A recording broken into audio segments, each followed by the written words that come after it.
Pembahasan kemiskinan di Indonesia sudah bukan menjadi hal langka, bahkan sudah menjadi momok utama dalam perbincangan di dunia. Kurangnya sumber daya manusia dan kurangnya lapangan kerja di Indonesia merupakan faktor utama dalam maraknya kemiskinan di Indonesia.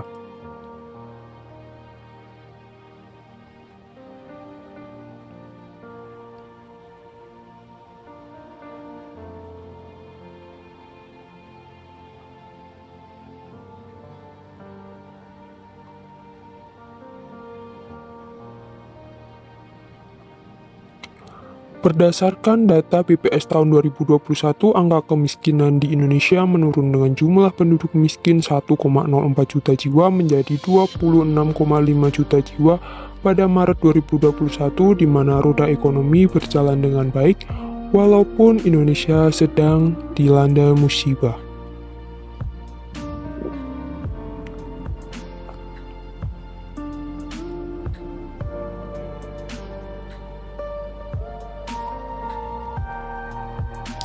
Program UMKM terlihat berjalan dengan baik dan lancar. Namun, apakah Anda dapat memprediksi bagaimana nasib Indonesia ke depannya?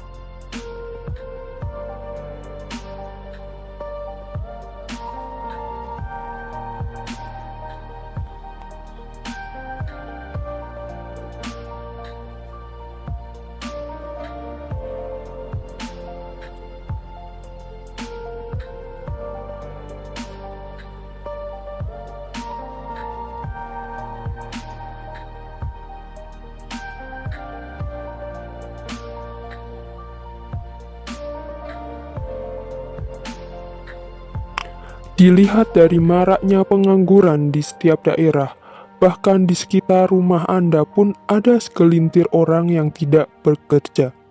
Bukan karena tidak mampu, namun ada kalanya orang malas mencari kerja. Selain itu, lapangan pekerjaan di Indonesia masih kurang memadai. Jika kita lihat, banyak perusahaan asing yang hinggap di Indonesia.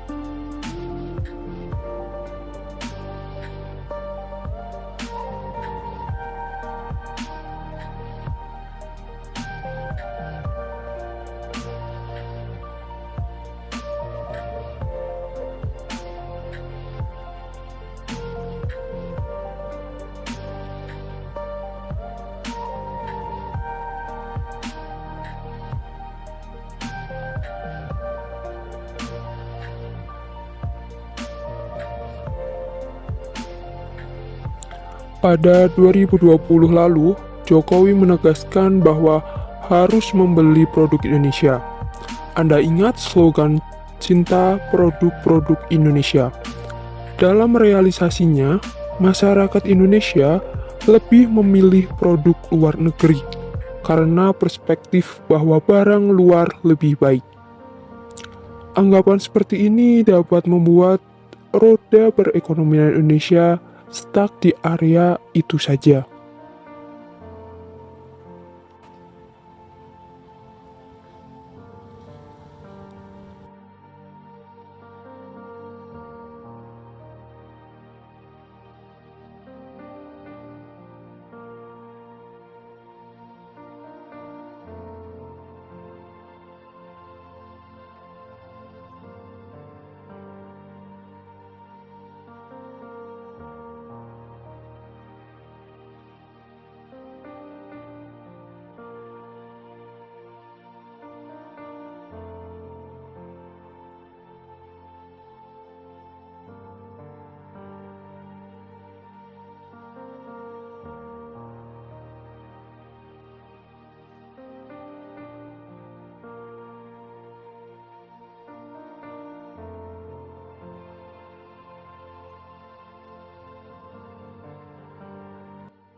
Dalam lingkup keluarga, perekonomian dapat mengganggu keharmonisan rumah tangga. Tidak sedikit pasangan yang bercerai akibat perekonomian yang tidak memadai. Alasannya untuk sekolah anak, makan, dan lain-lain. Jika kita lihat dari titik balik sejarah, pada Orde Baru adalah awal mula krisis perekonomian.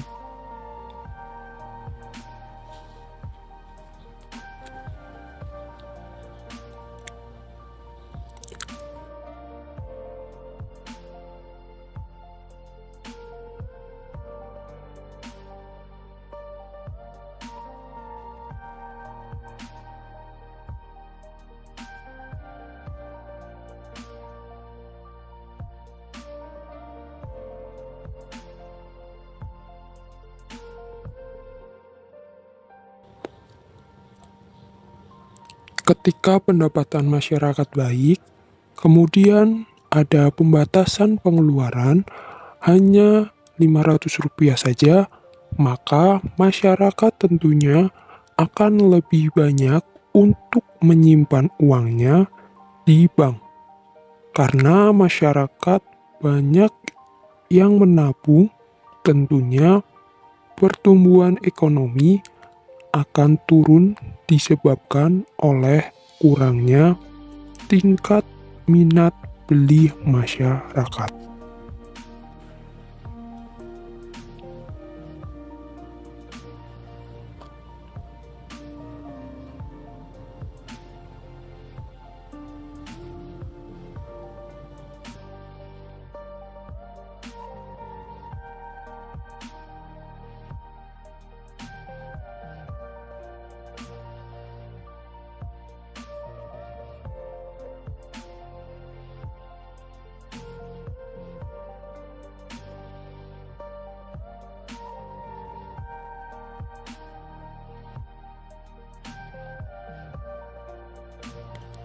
Jadi, bagaimana kondisi kemiskinan di Jawa Barat tahun 2022?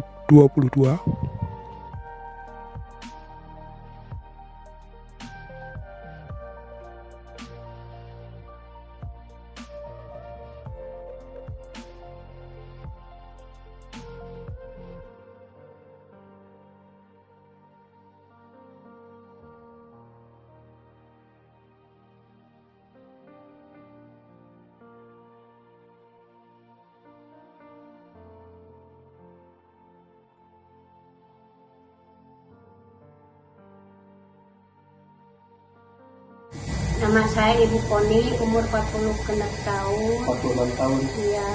Untuk profesi saat ini apa, Bu? Ibu rumah tangga. Untuk pekerjaan Pembantu. Bu, kenapa memilih profesi ini? Tergadu ijazah. Biasa. Iya. Berarti minimal kemarin pendidikan itu apa Bu, terakhir? SD. Kalau pendapatan itu berapa? Kadang-kadang ada 20.000, ada 30.000, nggak tentu. Per hari. Per hari. Kalau per bulannya? Per bulannya kadang-kadang ada 600, 500, tertentu. Itu cukup buat kehidupan sehari-hari? Termasuk kurang. Kalau menurut Ibu, dengan keadaan ekonomi yang seperti ini sekarang, itu siapa yang harus bertanggung jawab nanti? Apakah pemerintah itu harus tanggung jawab atau?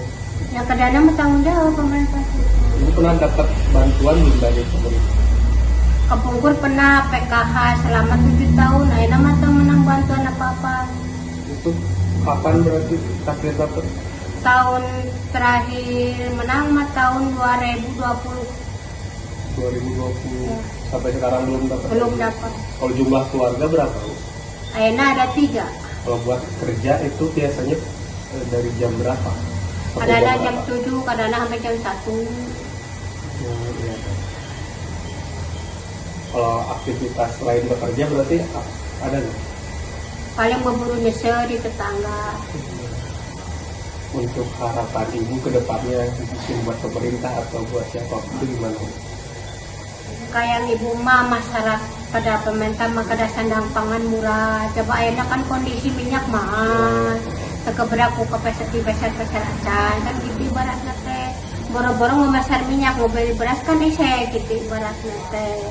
Gue ibarat kedat sehari-hari sulit kan gitu ibaratnya teh. Ujung-ujung gue beli minyak goreng harga 40.000 aya nama. Makanya kadang-kadang kalau yang sandang pangan murah deui gitu tuh.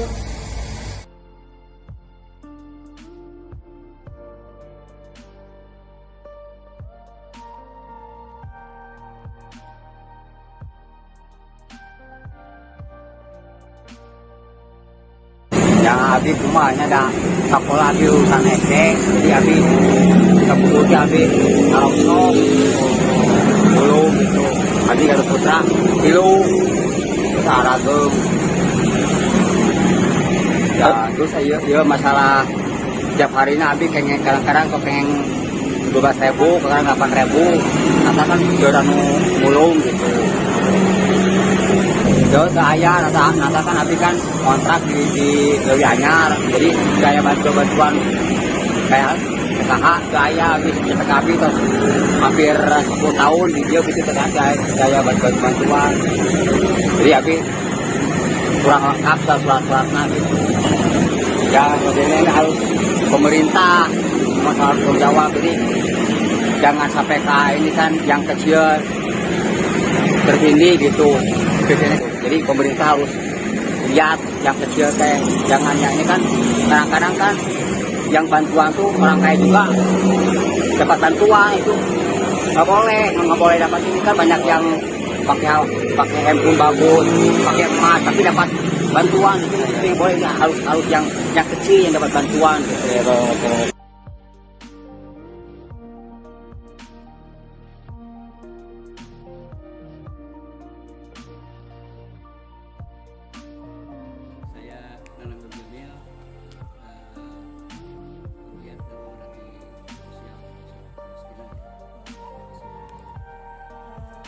Kemiskinan ini masih menjadi permasalahan sosial di Jawa Barat ya Pak.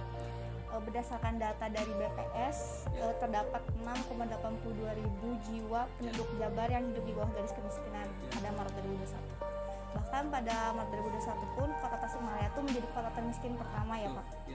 Menurut Bapak, tanggapan Bapak mengenai hal ini bagaimana ya Pak? Ini kan jadi masalah yang sejak Tasik berdiri ya. Belum pernah Tasik ini lepas dari namanya jerat kemiskinan.